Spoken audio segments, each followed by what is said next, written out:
Hello everyone, here is a video tutorial on how you can hide chats on WhatsApp. You tap on the WhatsApp icon on your home screen to open the app.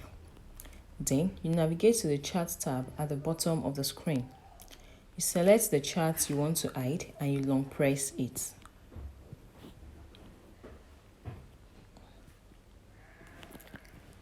This will activate a selection mode. You tap on the archive option and this will automatically hide the chats.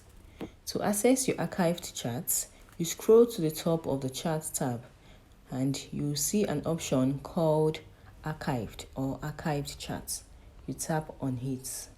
In the archived chat section, you see all the chats you have archived or hidden. These chats are hidden from your main chat list but can be accessed anytime by tapping on them. That's it. You have successfully hidden the chats on WhatsApp. Remember that archiving a chat does not delete it. You just hide it from the main chat list. If you find this video helpful, do well to like, share and subscribe for more video tips. See you in the next video.